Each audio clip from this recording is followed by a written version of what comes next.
Hello and welcome to the 2 Minute Drill podcast. I'm Michael Rochman. That's Saavaidra. Yesterday, we went over some of the top receivers and tight ends in the NFL draft. And today, we are talking about some sleepers that you should be keeping an eye on in the 2025 draft process. But before we get diving into any of the pass catchers, Saavaidra, how are you doing today? I'm doing all right. It's a nice, cool evening. I've got myself all ready to do this. Nice. Yeah, so obviously, we talked about some of these top pass catchers, and there are guys like McMillan and Burden that are probably going to remain near the top of the rankings. But there are some gems in this class that I think could make an impact. There's a little bit of movement year to year that happens with some of these prospects. Quarterback's the one that gets talked about mostly, but some of these pass catchers, guys like Xavier Legette, were nowhere near radars of NFL draft circles, and then they kind of flew up the board as they had a strong campaign. So we're excited to potentially identify some guys that could be rising up the board. Maybe we're way off the mark and none of these guys will matter, but we're excited about what they've shown on tape. And without further ado, we might as well get started. I think first and foremost, we're going to talk about one of my sleepers, and that is Kyren Lacy, wide receiver for LSU. I don't know if it necessarily counts as the exact sleeper term whenever you're the top receiver at LSU, which is pretty much turned into wide receiver university in some of the past recent years. But Lacy really showed out in that last game against Wisconsin where he got to prove himself as the wide receiver one.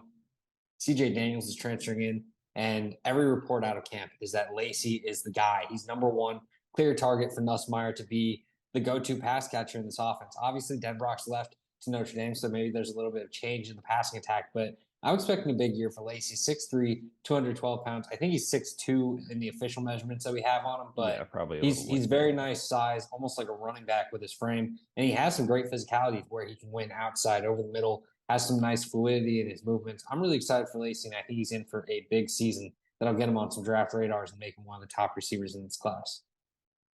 Yeah, I think he's pretty interesting too. I'm probably a little lower on him than you are just because, I go more for like the production and stuff. But I do think he's probably going to have a huge season this year. He is the de facto wide receiver one for them at this point. Unless CJ Daniels takes off, it seems like it's going to be Hilton, Daniels, and Lacy starting.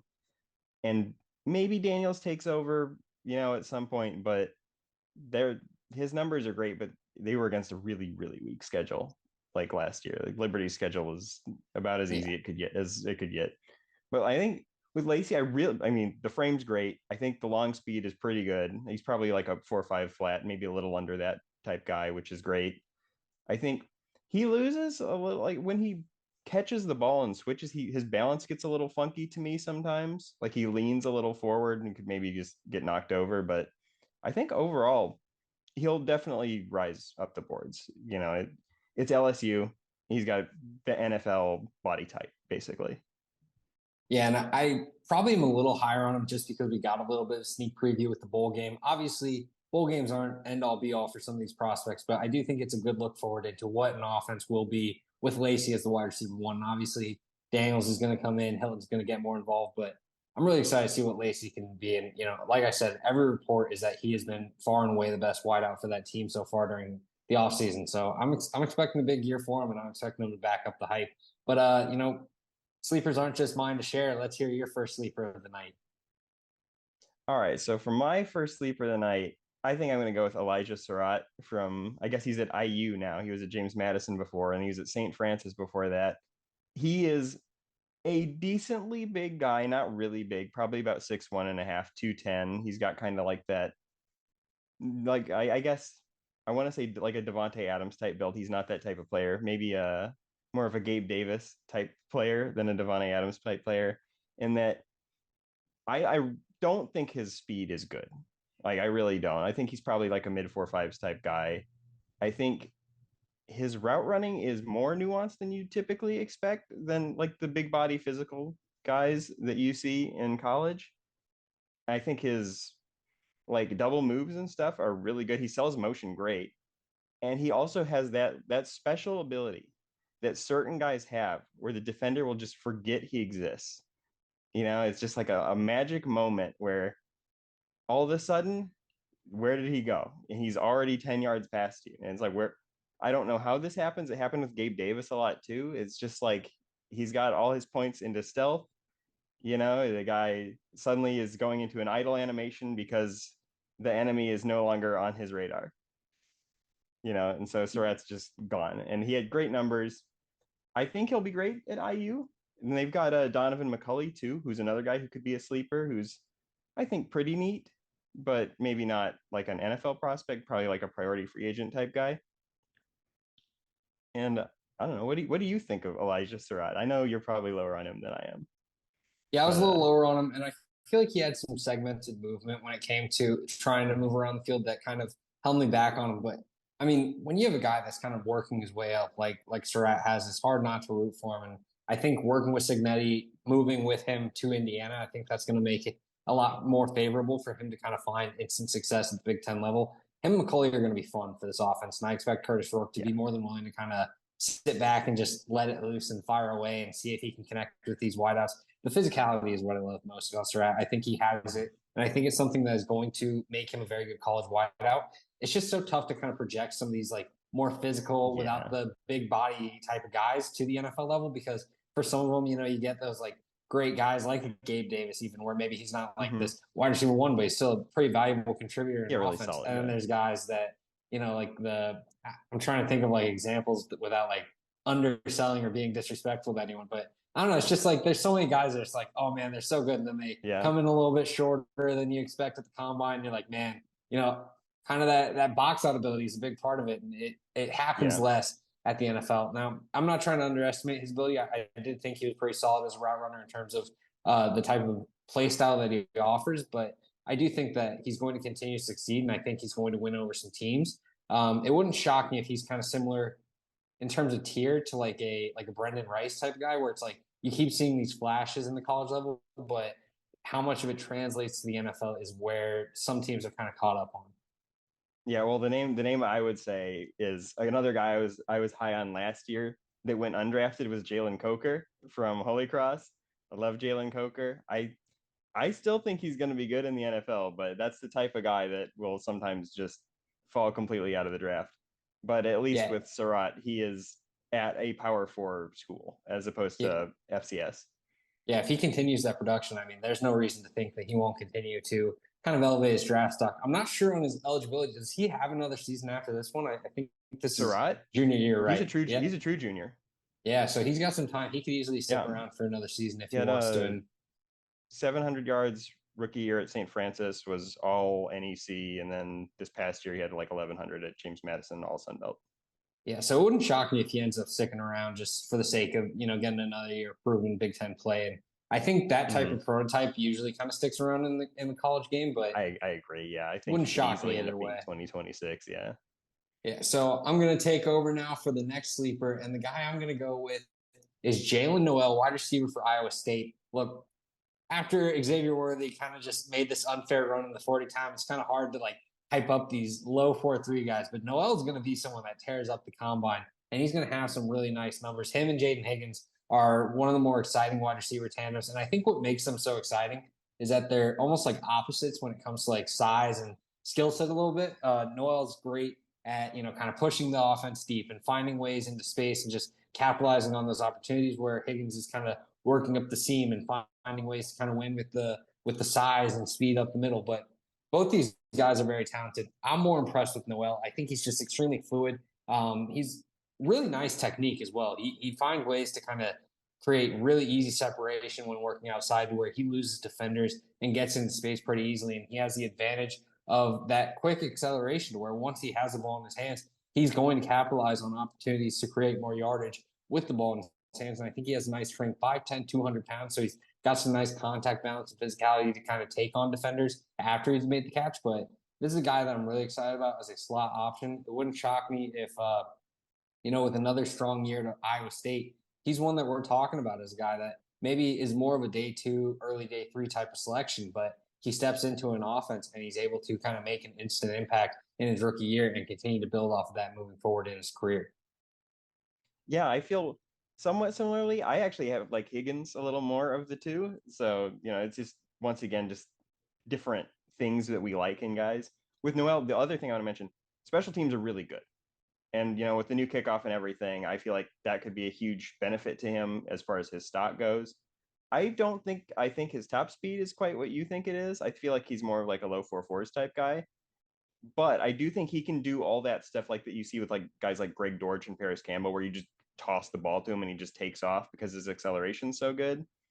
And I also think he can work downfield, which is good. I think maybe his hands aren't like super great, but it's not a big deal. Yeah, I'm really excited to see him with Rocco Becht, especially. I feel like the Iowa State offense almost like is underestimated a bit just because Becht was kind of flung into that situation there. And I think now with the full offseason of Becht is our guy, he's going to be our leading quarterback under center. There's a lot more certainty and I think a little bit more of like just ability to expand on the playbook and expand on what they can do offensively. Last year, obviously, Hunter Deckers was kind of the expected starter, and then the entire gambling controversy happened. So Yeah, big I'm mess. excited to see what happens with Becht, and I think the receivers are obviously going to be caveats to that to where they benefit from that. So I'm really excited. Yeah, I think we'll get to it in a few weeks, maybe a week or two, but their secondary is real nasty too. They got like 4 or 5 defensive backs that I'm pretty interested in. Yeah, this is a very good team, but let's keep it rolling with some more sleepers. So who's your sleeper number 2 for this podcast?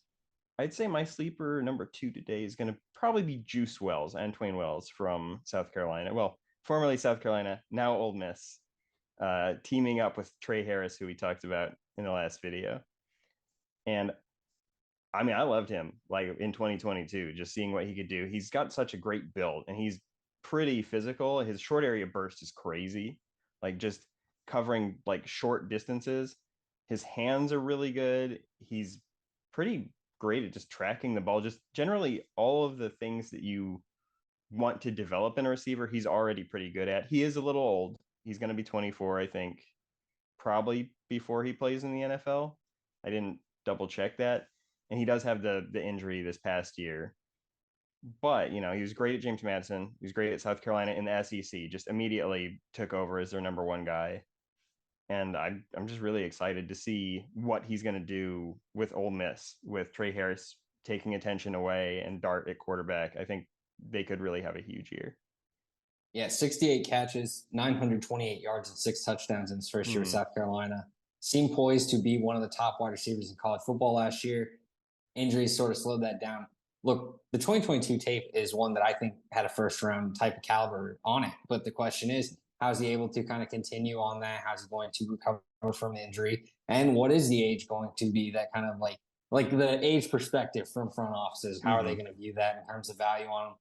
I think overall, like you said, the short area of burst and just ability and nuance in the underneath game is just so impressive to me to where I'm still pretty high on him. Maybe I'm a little higher than I should be just because of the age and injury concerns, but I don't know. So until I see like a different caliber of play, I usually kind of keep that optimism. And I think in terms of just strictly what we saw on film, I saw first round talent.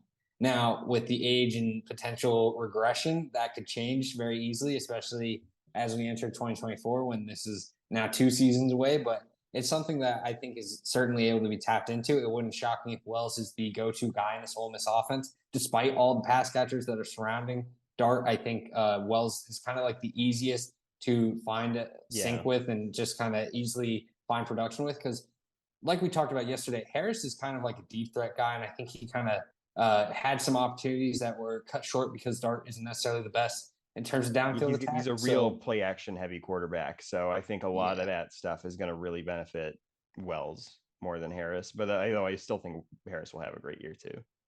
Yeah, and Wells is just so good underneath, whether it's working on slants, working on curls, working on hitches. He's someone that can completely turn his back to downfield opportunities and still just like get turned around so quickly to where he can accelerate and continue to produce and generate yardage. And that's something that I'm really excited about. The footwork is there to where this guy can be. I mean, I don't want to like oversell it, but it's also important not to undersell just how impressive this guy is. He has the impact to where, it wouldn't shock me if this is someone that is a second round pick, but is immediately stepping into an offense and is one of the top 2 contributors in the NFL type of careers. So, I mean, that's where I think he can be. And it's obviously optimistic and we need to see how he recovers from this injury and is playing in 2024, but I'm very excited about Juice Wells. Yeah, I am too. I just think he probably could step in right away if he's 100% healthy and just ready to go because he is so well. He has the NFL build already. He's pretty well developed. So I think it's time to hear who your next sleeper is. Yeah, so for the next sleeper on my list, I'm going with J. Michael Sturdivant, wide receiver for UCLA. a guy that has really nice size, 6'3", 205 pounds. Kind of reminded me of what we saw out of Nico Collins this year. I don't think he has the same amount of physicality, but just that size mixed with athleticism to where it's so easy to see winning opportunities in the game. And it's just Sturdivant just kind of does that. He was an interesting return to school declaration because a lot of people were thinking he'd enter his name into the draft, especially with UCLA kind of losing so many pieces in the portal. Chip Kelly obviously leaving to become the Ohio State offensive coordinator. I don't know. It just seemed like UCLA was heading into a year where it's more rebuilding type of expectation rather than, a year of competing or contending. So you would have thought a guy that had so much pro potential and so much intrigue from draft circles would either enter their name in the portal or maybe transfer away to a place like Alabama or Texas or wherever. But instead, he's returning to UCLA, going to be pairing up with Ethan Garbers. I think Bieniemy is going to want to sail the ball a lot with Garbers under center. It's just kind of the Bieniemy way to throw and throw and throw. And I mean, if you're Ethan Garbers and you want to make the best happen with your opportunities, you're going to be targeting Sturdivant. He's a guy that has extremely nice speed, very nice fluidity, and is 6'3", 205. So, that's an outside receiver that's going to be able to continue to produce. I think at the college level, especially, the guys that are operating in the slot, it's a little harder to buy into just because there's so much space on the outside of the hashes to where there's more opportunity to kind of generate that separation.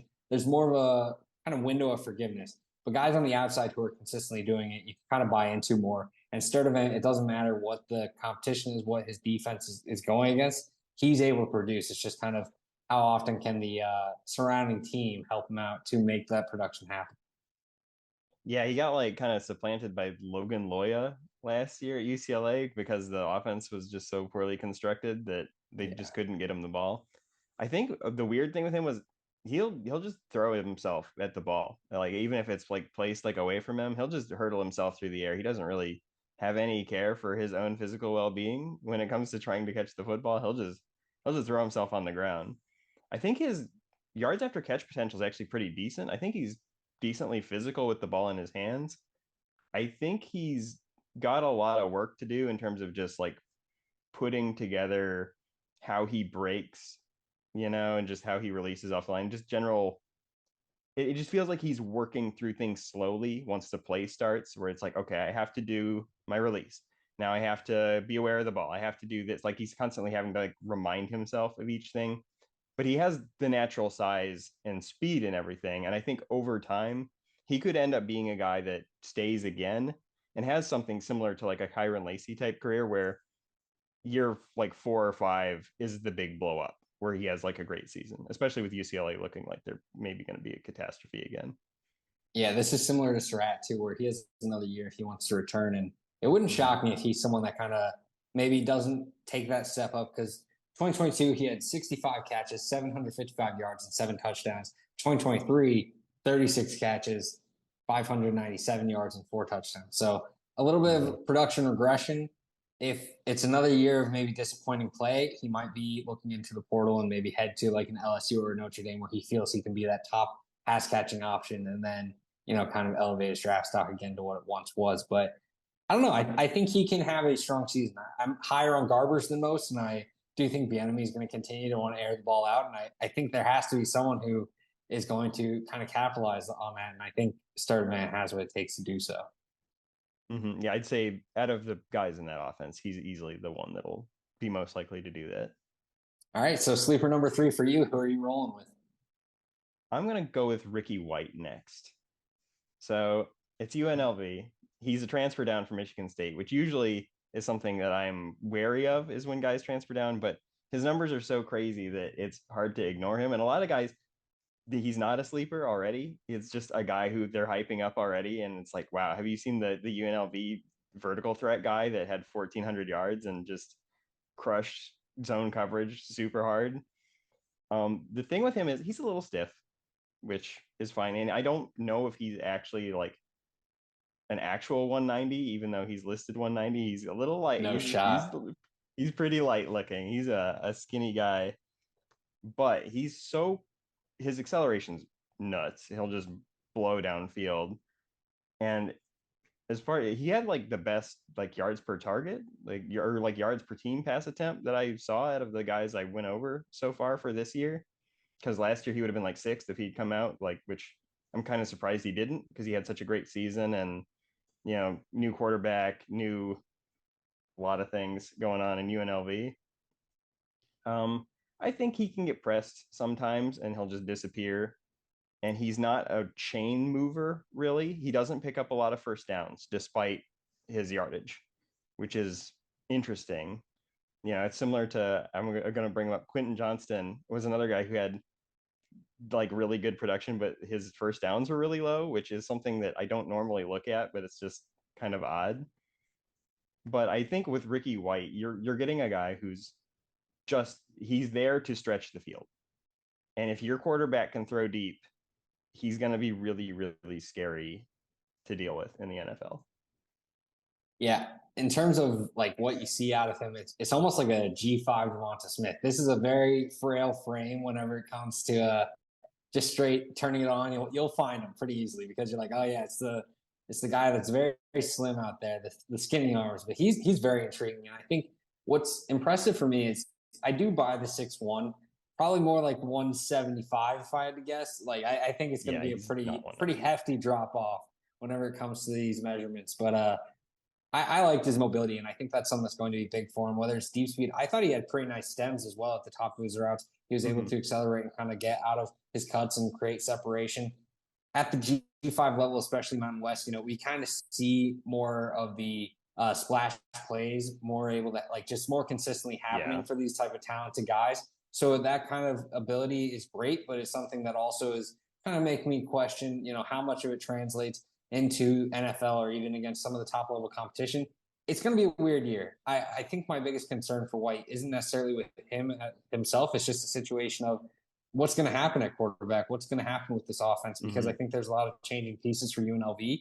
But overall, I mean, White's got a lot of fluid and just very nuanced type of skill sets that are able to buy into extremely easily for an evaluator. And right now in the off-season type of section, it's way easier to just be like, yeah, this guy's a stud.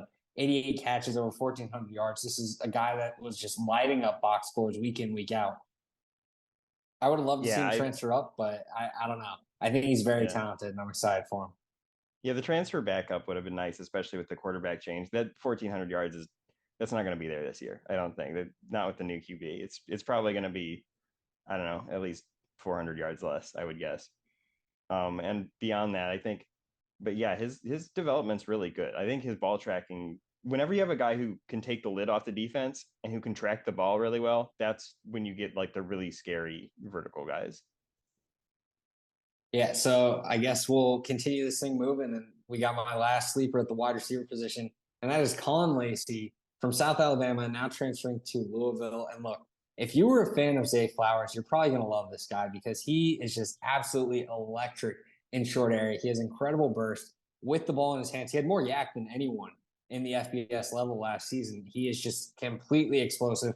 Definitely a little bit smaller like Flowers, but I mean, I feel like I was early on Flowers. I know a lot of people were watching Boston College, so it's not necessarily like a crazy discovery, but I was early on loving Zay Flowers, and he just continued to explode, and I was way too low on him in terms of just the expectation because I knew what the consensus opinion was. So I was like, oh, yeah, Zay Flowers will probably go third round because that's where the mock drafts have him.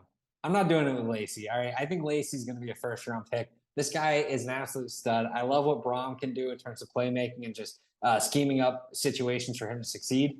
Maybe a little bit of fair concern over Tyler Shuck, but I think he's a decent enough college quarterback to where he can get the ball into Lacy's hands. And I think Lacy is just so explosive, so impressive, and he fits into the modern NFL game extremely well to where he's going to be a dominant slot receiver, whether that's, in a Baltimore situation where they're just kind of looking for playmaking ability and maybe operating with him inside, outside, or if it's a situation where he is just kind of operating in the slot and making plays from that area. But I think he's an absolute stud. I think he's got nice hands, great ability with the ball in his hands, and physicality and just balance and composure through contact where he's picking up the yards, getting the first down, getting the big plays. He's got it all in my book, and I'm loving Kyren Lacy so far. Yeah, I couldn't have said it better myself. I think he's a pretty special slot receiver prospect. I do think Brom's going to just railroad him the ball because he just seems to do that with his number one receiver every year. It doesn't matter if it's Charlie Jones or Jamari Thrash or whoever it is, they're getting the ball and they're getting it over and over again.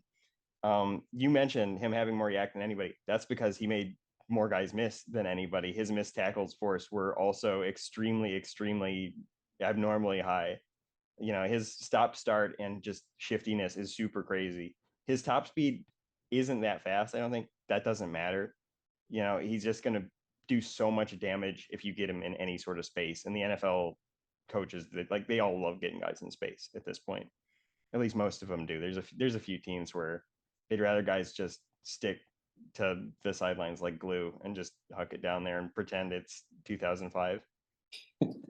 Yeah, I think especially as these offenses evolve, where you're just saying, look, I can scheme it up and get a play where these guys are going to find open space and maybe have to make one or two guys miss. There's no one you want to rely on more than Kyren Lacy to make these guys miss, because he not only is just so shifty, but I mean, the contact balance is there as well. For a smaller guy, he takes on contact pretty well and then breaks tackles, regains his composure, and he turns it on immediately to where he's running upfield. This is someone that you're gonna love his big playability, but also I think he's someone that you can get those extra 5 or 6 yards out of him, and that adds up over the course of a game. Mm-hmm. Yeah, I wouldn't even be like, I wouldn't. You could have him block if you wanted to. Even I think he's got the demeanor to do it. I love him absolutely, and we're gonna go to our last sleeper wide receiver. So why don't you go ahead and take it away with another guy who is transferring up to the Power Four. Yeah, well, speaking of receivers that would be right at home in 2005, just running up the sideline, Eric McAlister from Boise State. This guy is a contested catch monster, first of all. All his numbers are super monstrous. He's a fourth-year senior, I think, or maybe just a fourth-year junior. I couldn't remember which one. But he really was just a vertical threat at Boise State at first. They just hucked it deep to him sometimes as a sophomore. And then this last year as a junior, he really developed a lot of underneath stuff as well, and just he made every contested catch. He was so good at just tracking the ball, boxing guys out, and high pointing it. And man coverage just melted anytime this guy was anywhere near it. Zone was a little funkier. He wasn't quite as good at just feeling it and just sitting down in it and getting his yards. But like first down, talking about first downs earlier and how Ricky White doesn't get them. This guy gets a lot of first downs. This guy had a really high first down number. Every time this guy catches the ball, it's a first down or a touchdown, but they didn't really have a whole lot of passing touchdowns this past year at Boise State. Their offense kind of fell off a little bit from the previous year with Taylor Green. He just wasn't quite as, he wasn't the new guy on the scene. Teams kind of knew what to look out for with him. But I think with McAlister, as long as he wasn't if he got a little bigger, just a little more filled out and a little bit better at the underneath stuff and just the nuances of route running, he'll be super scary at TCU. Yeah, he's got really nice ball skills, and I think that was easy to notice. He was willing to go up high or horizontally to kind of go over the middle and make those passes happen for him. So he's a guy that I'm really excited about in terms of just what he can do at TCU in an offense that is operating on space so much, like Sonny Dykes likes to do. And I think what's most intriguing about him is that he was in an offense that was rotating Taylor Green and Madsen consistently at QB. He only played in 9 games, but he had 800 some yards, pretty close to 900, I'm pretty sure, and was going to reach 1,000. He's an absolute stud in the passing game. And I think at the college level, he's going to continue to succeed. He's got nice size, but that ability to kind of track the ball in the air, willingness to go over the middle and dive for it and go into a safety that's crashing on him and make those grabs, I think it's going to help him out a lot in terms of just what he's able to produce with. Him and Savion Williams are going to be really fun. And I think Williams is going to kind of take safeties away in the deep game to where that's going to open up opportunities for McAlister to kind of find openings in the middle and make those big plays where he continues to kind of showcase the just catch radius that he offers and the ability to kind of go and track the ball through space.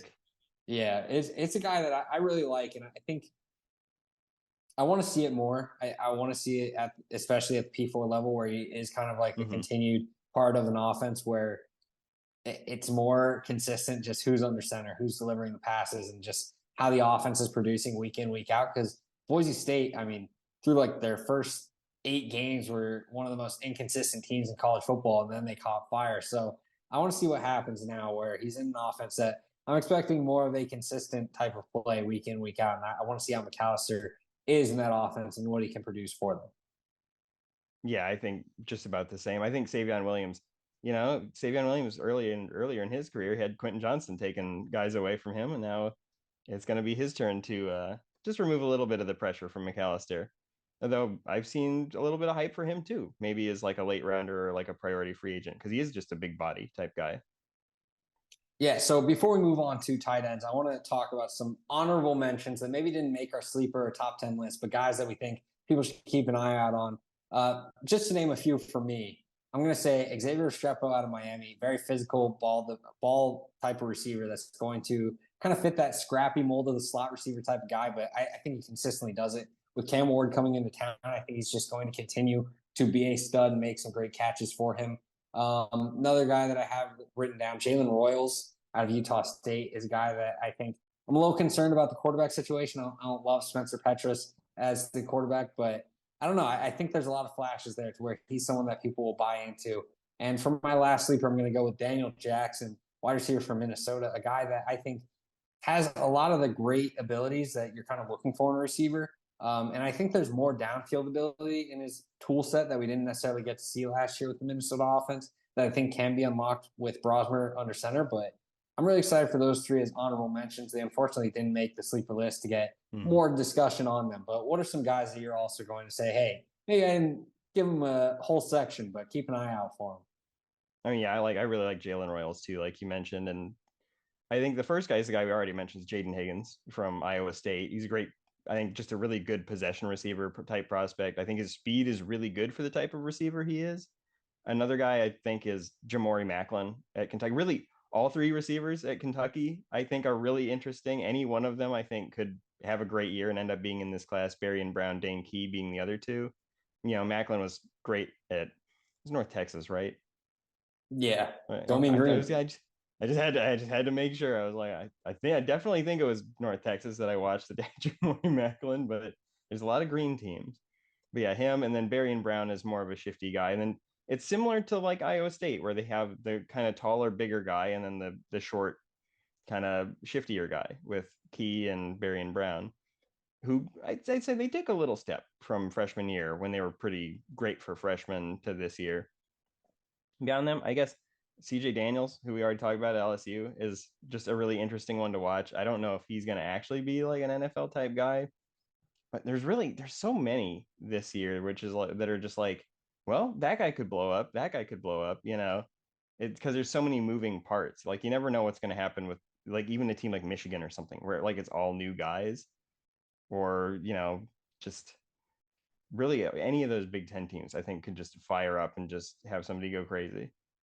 Yeah, one more name, Elijah Badger, leaving Arizona Yeah. State, which has been a school that's just lost so many guys that eventually became NFL draft prospects. So keep an eye out for Badger. He showed a lot of flashes at Arizona State, and I don't know. There was a lot of definitely like flash moments for him, but that Sun Devil offense got a little crazy to watch. So maybe I was just I don't know, losing my patience, but unfortunately he didn't make the list here. Still 6'3", 195, and I think he's going to be the go-to target for Mertz. So I'm excited for him with this Florida Gator offense. Another guy that I would probably put, another guy that I know you've probably watched that I would put in kind of the Kyren Lacy potential takeoff category is Daquan Felton at Virginia Tech, who's kind of a freak athlete type guy. He's a huge body and had a pretty good last year as like their lead receiver and could be poised to, as a senior, just have a much better one.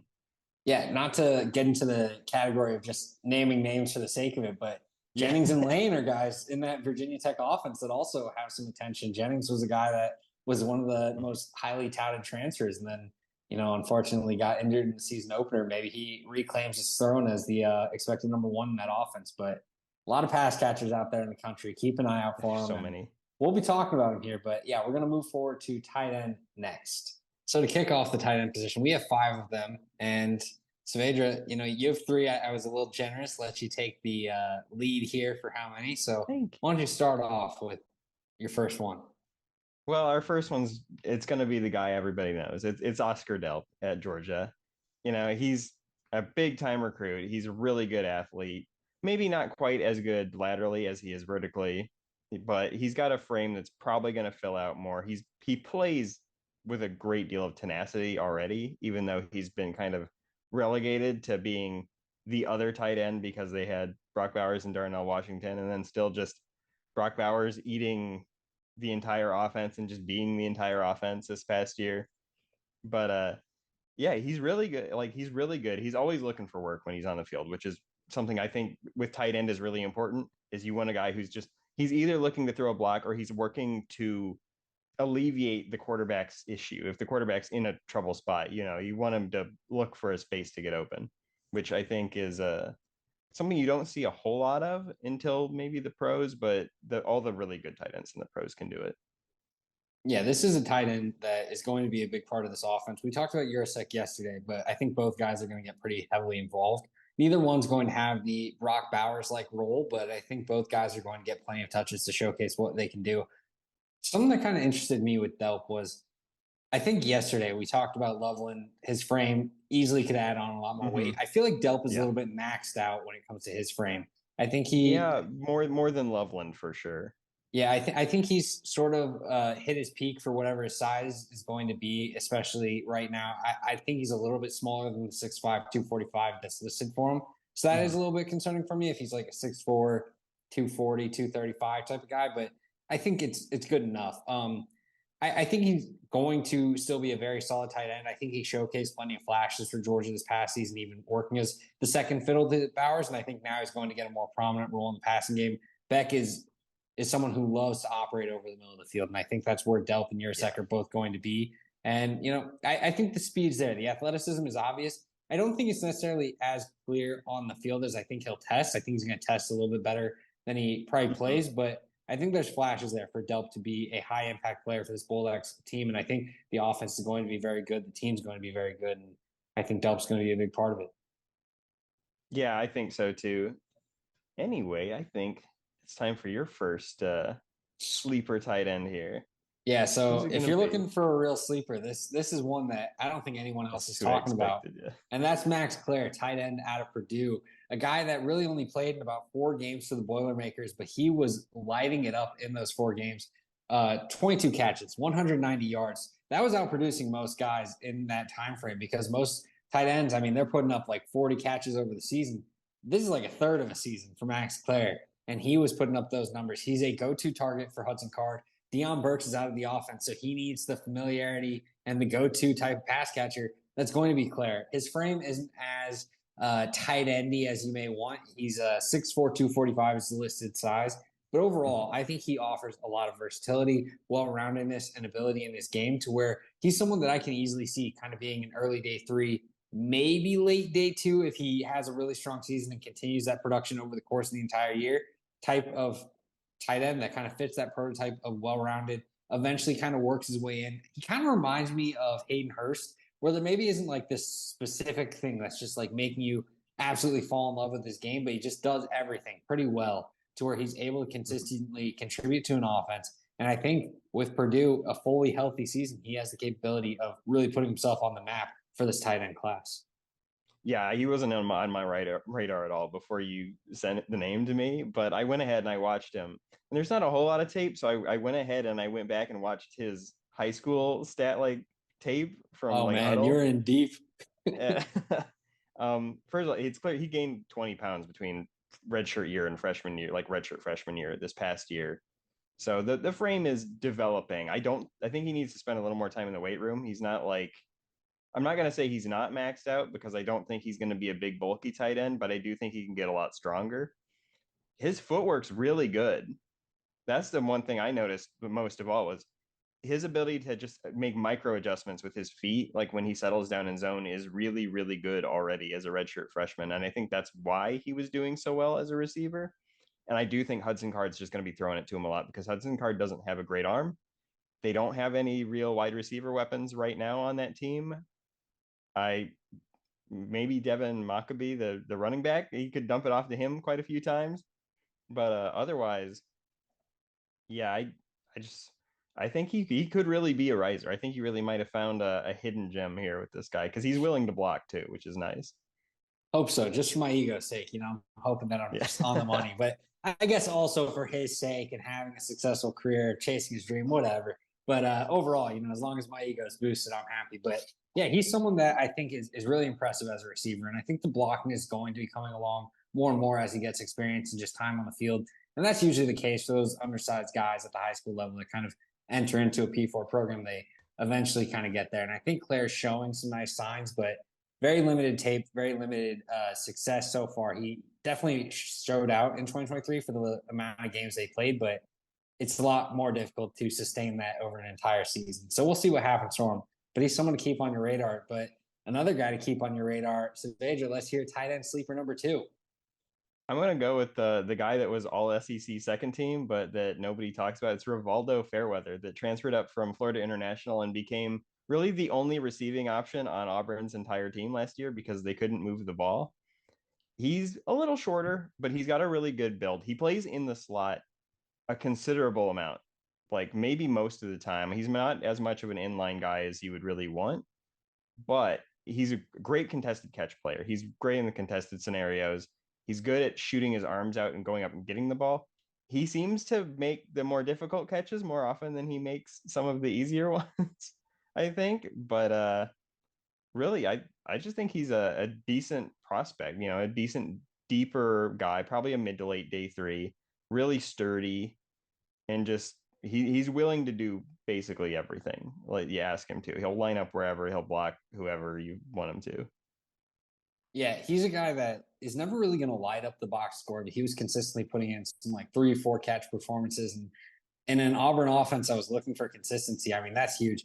He's one of the more versatile tight ends in college football. I think he's probably going to be like an H-back type at the NFL level if he's going to make the most of his opportunities. But it wouldn't surprise me if this is someone that's kind of similar to like Michael Pruitt, where maybe he's never taking on that tight end one spot for an offense, but he has the receiving ability and just the overall like just dependability factor that helps him stick around on a roster, find success, and eventually become like that mainstay NFL veteran that maybe is a little bit of a journeyman, but just like continuously finds his home in an NFL roster and sticks around. And I think that's something for Fairweather. The frame's definitely kind of a question mark, and I think he's going to need to continue to add some weight to his frame. But overall, I like his ability to make some catches. He's got nice hands. He's got nice physicality. And yeah, I mean, it's just a little bit of what's going to happen in 2024 situation, especially with an offense that I think it's fair to say is probably going to be a little bit annoying to watch if Peyton Thorne Yeah, continues to be the quarterback. But it's I don't know. probably gonna be I bad like again. Fairweather. I think there's opportunity for him to kind of take a more prominent role and maybe establish himself as a tight end in this class. Yeah, I think he really could establish himself pretty well as just like a deeper pick, like a fifth round, sixth round, maybe even seventh slash PFA. But yeah, I think that's just the long and short of it with him. He's a solid depth guy. And there's maybe a couple other SEC guys we could mention later, but maybe not in our main group. So next, I think we're gonna go up to the Pacific Northwest for our next guy, I imagine. Yeah, Big Ten territory now, and that is Terrance Ferguson for Oregon. Sorry, I started to mix up Ferguson and Oregon there, but 6'5", 255-pound frame, and you kind of see the size pretty easily. Very nice receiving ability, kind of more of a vertical threat, more so than like the lateral mobility type, but very dependable receiver, was a go-to for Bo Nix, and I think he's going to continue to be a go-to for Dillon Gabriel. Obviously, he's surrounded with weapons like Evan Stewart, Tez Johnson, and Treshawn Holden in that Oregon Ducks offense, where you can kind of have the question of what priority is he going to be in the passing attack. But Will Stein likes to air the ball out, and he loves to throw over the middle of the field. And Dillon Gabriel is going to find Terrance Ferguson for as often as he's open, and Ferguson gets open a lot. I like his frame. I like his ability to utilize his frame. I like his catch radius. And I think he's someone that's going to be a dependable receiver, and he has the size to be a good blocker. I think that aspect is still developing and still kind of working its way towards kind of making the complete package at the position. But in terms of checking boxes, he checks a lot of it as a receiver to where I'm excited about him. And I think he has potential to continue to grow his game to become the complete prospect at the position. Yeah, I think though with his game, he's just like he needs to just like knock the clumps of dirt off. Like it's like you pulled like a carrot or something out of the ground and there's like got dirt all over it. Because he's pretty sloppy as a blocker. He'll like upright way too often, just kind of get no push. But there are other times I think he is strong. He looks like he's really strong at times. It's just getting the right mechanics down so that he's actually getting that push or breaking those tackles once he's actually caught the ball. I do think he's pretty good at getting open, even though his route running, I think, needs a little more development too. So I think there's just really a lot of untapped potential where this year, if that develops more, he could be a major threat for them this year, as opposed to just being like a good one last year. And I think the main thing I saw, get him on the wheel route and just send him downfield and just let him run into guys, because I think he likes that. I think he has fun doing it.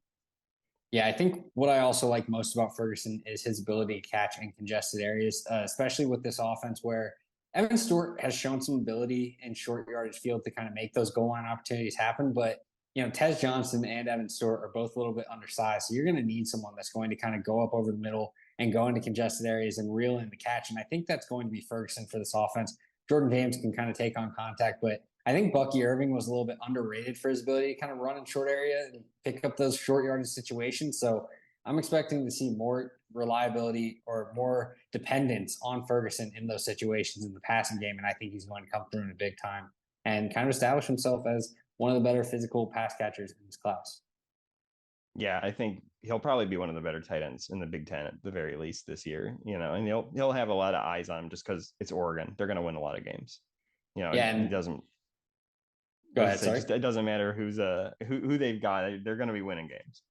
Yeah, absolutely. So staying in Big Ten territory, but going back to the original Big Ten landmarks. Why don't you take us with your last sleeper for this tight end batch? Yes, our new Michigan State transfer, our Pacific Northwest. Well, maybe not quite Pacific Northwest, but Northwest to Michigan State pipeline that we've established here now. It's Jack Velling, who was really the main like red zone target for Oregon State this past year. Whenever they weren't just mashing teams with Damian Martinez in the run game, they were tossing it up to Velling. He's great against like zone coverages. He has such a good feel for them. He is not a big physical guy. He's another guy that's more slight, who's going to be more of kind of a technique finesse tight end that gets into space and just goes up, high points the ball really well. His athleticism is not super crazy, which is again fine. I mean, we've had guys like just in these past few years. I feel like underrated athlete, but not good. Like I don't think he's quite what like Laporta or Kincaid were as an athlete. He's not going to be that level of receiver who's kind of squeezing in and out of small spaces. But I think, he'll eat the hits. He'll go up, he'll get it, he'll get popped in the chest and get destroyed and put on the ground. And that's what you'll use him for. Just put him in zone, let him absorb a whole bunch of contact and move the sticks. He's great at that. Yeah, Aiden Childs is also transferring from Oregon State to Michigan State, and he's going to have that familiarity and that repertoire with Velling to where I think he's a go-to target in the passing game early on in the season and probably over the course of the year. I think the biggest thing that was a little weird for me with Velling was his frame's listed at 6'5", 245, and even if he's a little bit under that, I think it's his measurements, like his arm length and stuff, that might be a little bit disappointing. He just seems to get like engulfed by some of the bigger defenders when he goes against them, to where I'm like, man, how big is this guy? But I like his ability as a receiver. I think he's going to have Laporta comps from that, just being in that Detroit area. That Lions fans are going to swear he's the next Laporta. He's probably not Laporta, but he's going to be a very good receiving threat. And he makes some splash plays. I mean, he only had about like 30 catches last year, but he put up like 450 yards. He's a guy that 29 catches, 29, 428, and then 8 touchdowns. Yeah, so he's a guy that's consistently making pretty big gains on his catches, where that's what you're looking for in those tight ends, showing that athleticism, that ability to get downfield. He has that capability. I think the blocking's there in terms of physicality. It's just, he's a little undersized, so I wouldn't be surprised. He doesn't have the build for it quite as much as you would want. Where the strength is more of a question mark. But overall, I think as a pass catcher, this is someone that's going to be in for a big season. And I think he's someone that we end up hearing about as a day 2 option for a lot of teams. And I think he more than likely, as if he produces as expected, probably gets drafted in that area as well. Yeah, I would think so too. Well, that is all for the sleepers of pass catchers, wide receivers, and tight ends. Next time you see us, we'll be going to the trenches and we'll talk about offensive tackle, offensive guard, and center. That will be me. Saavaidra won't be there, but we'll be talking with Dean Bruce, another guy on the 2-minute drill team. But that is all for this section. That's Saavaidra. I'm Michael Rochman, and that's the 2-minute drill.